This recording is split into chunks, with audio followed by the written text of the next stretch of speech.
Dressing warm these days, dressing warm.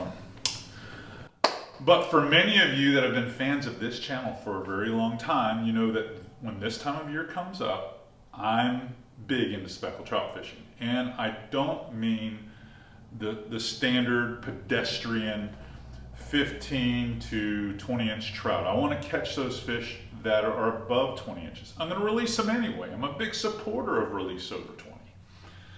But when the weather gets cold and we get the warm-ups in the afternoon, especially when you're timing them in my zone on the outgoing tide, we do catch some pretty nice trout here. And just to give you some scale or some scope here, it's not uncommon for us to catch 22 to 24, sometimes even 25-inch trout in this area. And to do that, you've got to give them a pretty good, what I call pork chop offering. So we're going to talk about the rod setup that is necessary to deliver that lure, but first let's talk about the lures that will get you there. Number one, and probably my favorite, and a lot of guys in Texas would agree, would be the Paul Brown lure. The Paul Brown lure, this is the Fat Boy floater, but I like a lot of the Corky style baits, whether they're the original version or the devil version. They're all very good.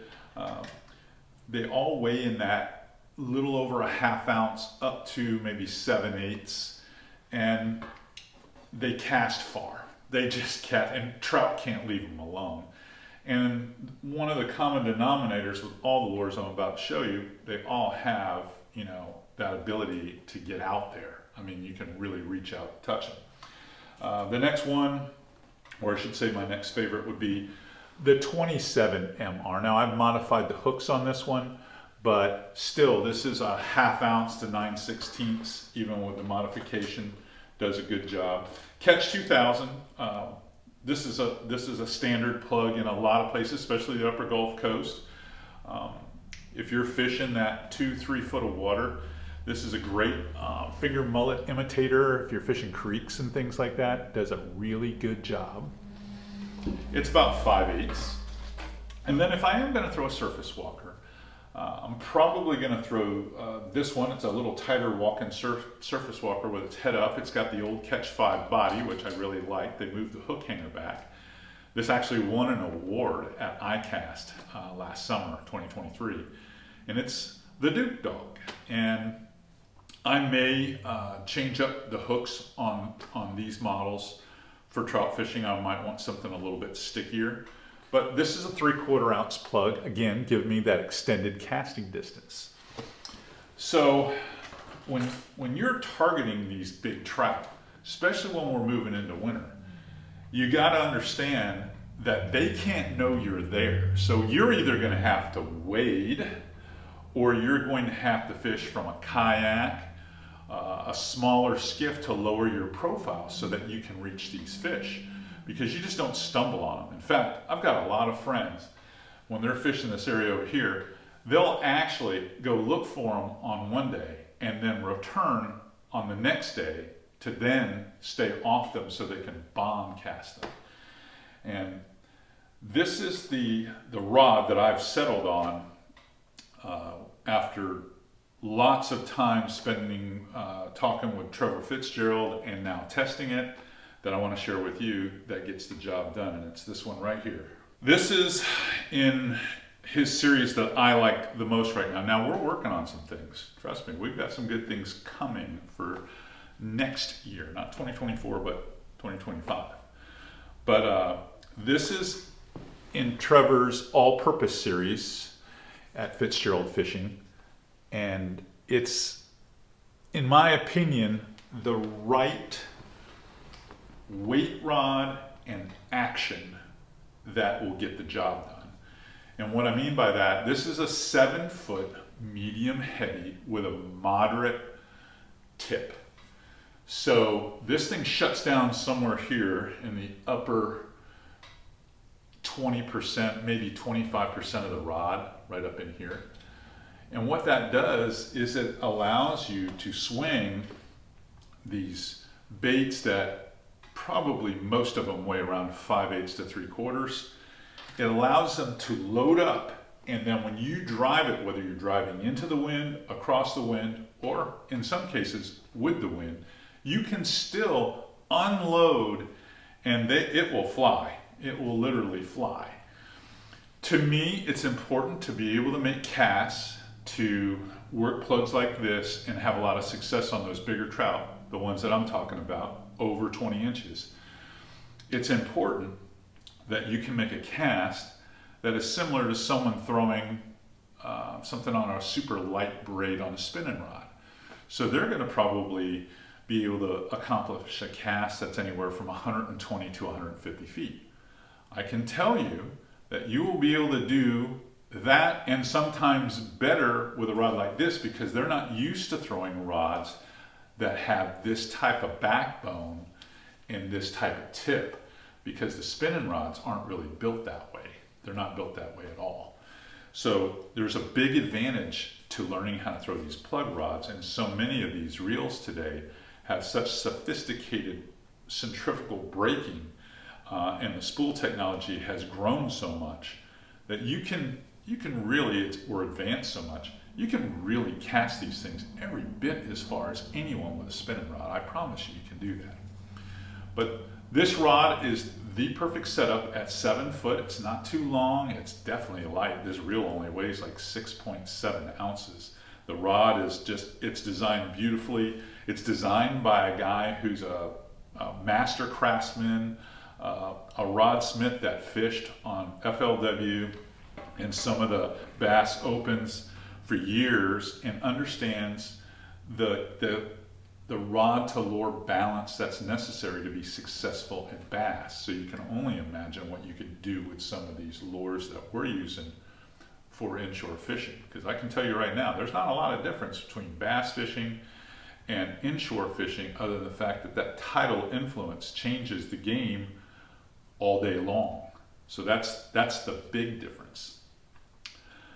Okay, so when you spool up, I want you to spool up. I want you to think this. In many cases, for me to get the casting distance that I want when I'm throwing plug rods, I will drop down to a 20-pound braid, where on a lot of my casting rods that I have in the racks over there, I have 30-pound, 40-pound, and in some cases even 50-pound.